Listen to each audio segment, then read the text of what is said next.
The movie opens with grainy, old footage showing what looks like a creepy cult ritual, even though a message on the screen insists this is not a cult.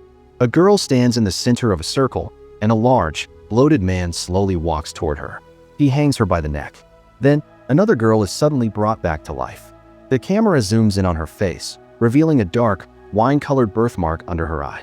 Next, the story jumps to the present day. At a bus stop, a teenage girl named Piper is waiting. A few girls around her age are standing nearby, chatting and laughing. Piper is blind. She can only make out blurry shapes and colors. Hoping to make friends, she tries to talk to them.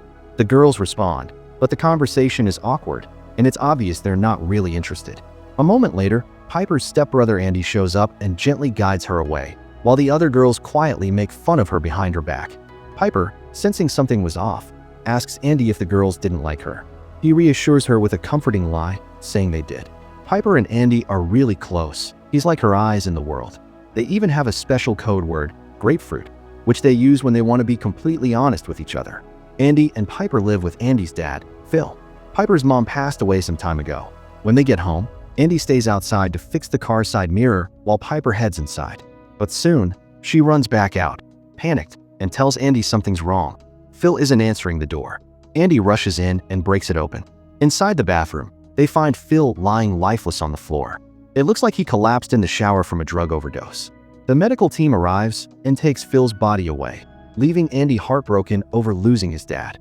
With no other family to turn to, Andy and Piper are sent to family services, where they meet their social worker, Wendy. She tells them they'll be placed in separate foster homes. Andy is devastated. He doesn't want to be apart from Piper. Wendy explains that the foster mom, Laura, might not want Andy because of some trouble he got into when he was younger, something Piper doesn't know about. Andy pleads with Wendy, promising to stay out of trouble if they can stay together. After some convincing, Wendy agrees to talk to Laura and manages to get her to accept both siblings. Andy and Piper both drive to Laura's home, where they meet her and her mute, Olly, whom she claims her nephew. He's a strange kid, with bloodshot eyes and the same birthmark under his eye as the girl in the beginning. Andy accidentally lets Laura's cat out, and it ends up in the empty swimming pool with Olly, and it starts to scratch Oliver's body. Laura gives Piper the bedroom that once belonged to her daughter, Kathy, who passed away some time ago. Andy, on the other hand, gets a small spare room that feels more like a closet. Later that night, Laura watches the old cult footage. It shows a disturbing ritual where someone is possessed by an angel. The angel takes over their body, then devours the person whose soul is being transferred into a new body, killing that new host in the process. Laura is a bit of an oddball. She dresses like a hippie bag lady and loves blasting loud, annoying music around the house. She showers Piper with attention and affection, but clearly isn't a fan of Andy.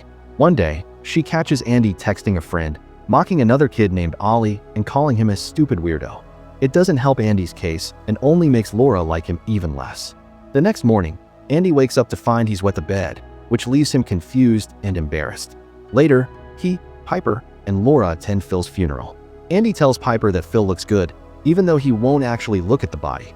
Laura pressures Andy to go back and pay his respects properly, even insisting he kiss Phil on the lips, claiming it's customary. Uncomfortable, Andy settles for a quick kiss on the forehead, something he clearly doesn't want to do. After he leaves, Laura leans in, kisses Phil on the mouth, and secretly snips off a lock of his hair. Meanwhile, back at the house, Olly smashes a glass window. With his hand now bleeding, he desperately tries to break into a locked room. Something inside is clearly driving him to get in. On the drive home, Laura insists they should do something fun, saying funerals should be a celebration of life. Back at the house, they drink, blast loud music, and dance around the living room. After Piper passes out, Laura and Andy sit and talk. She opens up about her daughter Kathy, revealing that she drowned in their pool, and that losing her has been incredibly painful. Andy opens up to Laura, revealing a painful truth. Phil used to abuse him, something he never told Piper because he didn't want to ruin how she felt about her dad. He says the only time he ever felt truly happy was when Piper's mom was alive and they were a real family. Later that night, after Andy goes to sleep, Laura does something disturbing. She pees in a cup, then sneaks into Andy's room and pours it on him, making it seem like he wet the bed again. It's cruel and twisted. Laura secretly goes through Andy's phone, deleting any photos he took of Olly or the house. After this, she gives Olly a bath. His eyes are even redder now, and his hands are still bloody from breaking the window. In a disturbing move, Laura feeds Olly the lock of Phil's hair she took at the funeral.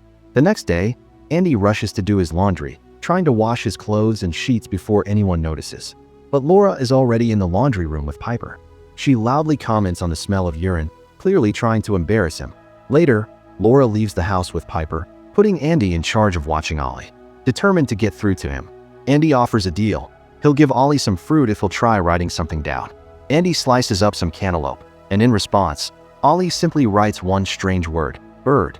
Suddenly, Olly grabs the knife and starts chewing on the blade, cutting up his gums and lips badly. Horrified, Andy tries to rush him to the hospital. But the moment they cross a painted white line outside the house, Olly collapses in pain, screaming as if his skin is burning. Andy is stunned. Just then, Laura and Piper return. Laura scoops up Olly, panicked and furious, shouting that he can't go to the hospital. Laura locks herself and Olly in her bedroom and watches the cult ritual tape again. She starts copying the gestures from the video, tracing a circle on Olly's forehead over and over. Strangely, it seems to calm him. Meanwhile, Andy still hasn't used the shower since Phil died. He's too shaken. Instead, he washes himself using the outdoor spigot. While showering, he thinks he sees Phil's ghost, who whispers something chilling: "She'll die in the rain." Andy believes he's talking about Piper. That same day, it starts to rain. Andy finally works up the courage to shower indoors, but he slips, hits his head, and ends up in the hospital. Later, Laura returns from the hospital and takes Piper outside to dance in the rain. Then, in a deeply disturbing moment, she brings Piper to a shed where she's been keeping her daughter Kathy's frozen corpse and makes Piper touch it. Laura starts doing everything she can to separate Piper from Andy.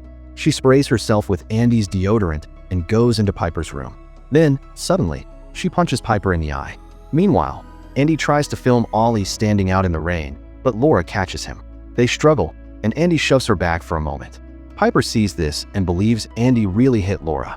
Later, while Laura takes a reluctant Piper to a rec center to play goalball, Andy goes to the police to report Laura. At the station, he spots a flyer for a missing boy named Connor Bird, and he's stunned to realize Connor is actually Olly. Andy brings the flyer to social worker Wendy and tries to explain that Laura has kidnapped Connor. Wendy doesn't believe him at first, but decides she should visit Laura's house just to be sure. Back at the house, Olly is destroying everything. When Laura returns, Olly suddenly attacks her, biting deeply into her arm. Then, he starts gnawing on the wooden countertop before tearing a large strip of flesh from his own arm and eating it. Laura calms him down by tracing a bloody circle on the window with her arm. She then takes him to the shed, where he begins feeding on Kathy's frozen corpse. Meanwhile, Laura overhears a message from Andy to Piper, where he tells her how much he loves her and warns her about Laura, using their special code word, grapefruit. Panicked, Laura rushes to clean up Olly's mess before Wendy and Andy arrive. She quickly dresses like she's just come out of the shower. While Wendy looks around the house, Andy sneaks out to the shed. Wendy notices Laura's bloody arm, and Laura snaps, ranting about how she can bring Kathy back to life. Andy calls Wendy to the shed, where she finds Olly chewing on Kathy's eye. Terrified, Wendy and Andy try to escape to her car, but Laura speeds her car right at them, killing Wendy and knocking Andy down. Then, Laura turns Andy's face into a puddle and drowns him. Laura goes to the rec center and grabs Piper, dragging her away from the friends she was talking to. Back at home, Piper feels around and finds both Olly, who's really Connor, and Andy. She tries to run away but hits her head and passes out. Laura drags Piper into the rain-filled pool and starts drowning her, just like Kathy died. But Piper fights back. To catch Laura off guard, Piper shouts, "Mom!" something Laura didn't expect. Realizing she can't kill Piper, Laura lets her go.